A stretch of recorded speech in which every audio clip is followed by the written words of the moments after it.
किस्त 1। पर्दे के उस पार का वादा। हारिस बिन यासीन की आत्मा धीरे धीरे ऊपर उठी, बिल्कुल हल्की, शांति से भरी हुई, जैसे किसी सुकून भरी हवा में लिपटी हो। उसने आंखें खोली, मगर वो दुनिया नहीं थी जिसे वो जानता था। हर तरफ एक सुनहरी रोशनी फैली हुई थी। वो तेज थी, लेकिन चुभती नहीं थी। हर तरफ एक हल्का, शांत और फैलता हुआ उजाला था। अब ना दर्द था, ना डर, ना कोई चिंता, बस एक ऐसी खामोशी जो मानो सांस ले रही हो। उसे याद आया, आखिरी सांस, आखिरी शब्द, ला इलाहा इल्लल्लाह। फिर खामोशी, फिर यही रोशनी, फिर एक आवाज आए, कानों से नहीं बल्कि दिल से, ऐ शांत आत्मा, अपने रब की ओर लौट चल, तो उससे राजी और वो तुझसे राजी है। हारिस की आंखों से आंसू बहने लगे। वो आयतें जो उसने पूरी जिंदगी पढ़ी, आज उसी के लिए थी। अब उसके चारों ओर फरिश्ते थे, नूर से बने हुए। उनके चेहरे रोशनी जैसे थे, ना मर्द ना औरत, बस सुकून और खुशबू की मिसाल।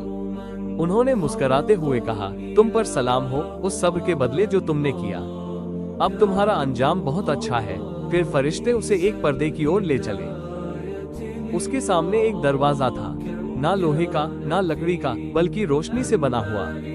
उस पर हरे पत्तों की बेलें थी और मोती ऐसे चमक रहे थे जैसे आसमान के तारे।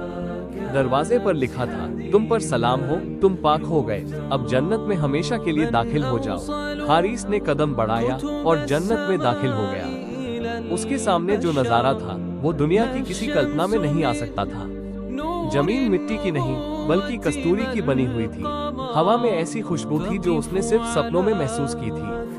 दरख्त सोने के तनों वाले थे, पत्ते रेशम जैसे, फल इतने पास कि सिर्फ चाहो और वो हाथ में आ जाए। 4 नदियां बह रही थी, दूध की, शहद की, साफ पानी की और एक ऐसी शराब की जो आत्मा को सुकून दे। वो जन्नत जिसमें नदियां हैं, ताजे पानी की जो कभी खराब न हो, दूध की जिसका स्वाद कभी न बदले, शहद की जो बिल्कुल साफ हो, और ऐसी शराब की जो सिर्फ खुशी दे। दूर एक महल था जो ईंटों पत्थरों से नहीं बल्कि मोतियों और नूर से बना था। उस महल की दीवारें दुआओं से बनी थी, उसकी नींव उन आंसुओं से बनी थी जो अकेले में अल्लाह के सामने गिरे थे। उसी महल के पास एक अजीब सी मौजूदगी आई, इतनी रोशनी वाली कि हारिस नजर भी नहीं उठा पाया।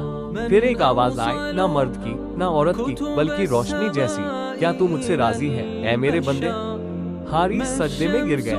ऐ मेरे रब, मैं कैसे राजी न हूँ? तो सुन ले, मैं भी तुझसे राजी हूँ और कभी नाराज नहीं होऊंगा। हदीस कुदसी, सहीह मुस्लिम। यही था सबसे बड़ा इनाम। ना महल, ना नदियाँ, ना कपड़े, ना ताज, बस उसका प्यार, उसकी रजा। जैसे ही हारिस आगे बढ़ा, उसने अपने अपने करीबी लोगों को देखा। उसकी माँ जो रोती थी, अब खुशियों के आंसू बहा रही थी। वो दोस्त जिसने छुपकर उसके लिए दुआ की थी।